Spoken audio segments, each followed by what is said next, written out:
Gold big fall $100 per ಅನ್ಸ್ ಅಷ್ಟು ಬೆಳಿಗ್ಗೆ fall ಆಗಿದೆ. ಅಂದ್ರೆ 4400 ಸ್ಲಿಪ್ ಆಗಿದೆ ಪರ್ ಅನ್ಸ್ಗೆ ಅಂತಾನೆ ಹೇಳ್ಬೋದು.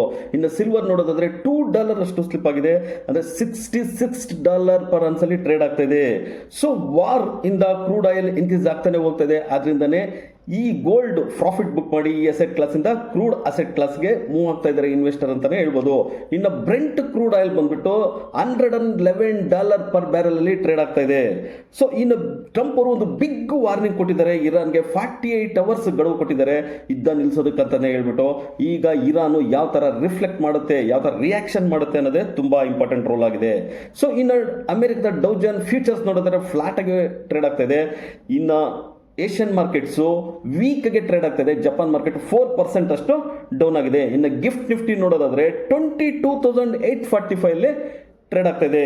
ಅಂದ್ರೆ ನಿಫ್ಟಿ ಫ್ರೈಡೇ 23,100 ಮಾರ್ಕ್ ಅಲ್ಲಿ ಕ್ಲೋಸ್ ಆಗಿತ್ತು. ಅಂದ್ರೆ ಇವತ್ತು ಬೆಳಗ್ಗೆ ವೀಕ್ ಗೆ ಓಪನ್ ಆಗುತ್ತೆ 23,000 ಸ್ಲಿಪ್ ಆಗೋ ಚಾನ್ಸಸ್ ತುಂಬಾ ಇದೆ. ಅಂದ್ರೆ ಸಪೋರ್ಟ್ ಬಂದ್ಬಿಟ್ಟು 22,650 ಇರುತ್ತೆ. ರೆಸಿಸ್ಟೆನ್ಸ್ ಬಂದ್ಬಿಟ್ಟು 23,400 ಆಗಿರುತ್ತೆ.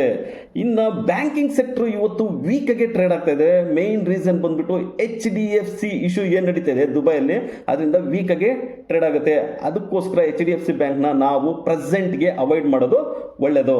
ಇನ್ನು IT ಸೆಕ್ಟರ್, ರಿಲಯನ್ಸ್ ಆಗಲಿ, ಫಾರ್ಮಾ ಆಗಲಿ ಇವತ್ತು ಸ್ಟೇ ಆಗುತ್ತೆ ಅಲ್ಲೇ. ಅದರಿಂದನೇ ಮಾರ್ಕೆಟ್ ಸ್ವಲ್ಪ ರಿಕವರ್ ಬರೋ ಚಾನ್ಸಸ್ ಹೆಚ್ಚಾಗಿರುತ್ತೆ ಅಂತಾನೆ ಹೇಳ್ಬೋದು. ನೀವು ಇದ್ರ ಬಗ್ಗೆ ಕಮೆಂಟ್ ಮಾಡಿ, ನಮ್ಮ ಚಾನಲ್ ಲೈಕ್ ಮಾಡಿ, ಸಬ್ಸ್ಕ್ರೈಬ್ ಮಾಡಿ, ಶೇರ್ ಮಾಡಿ.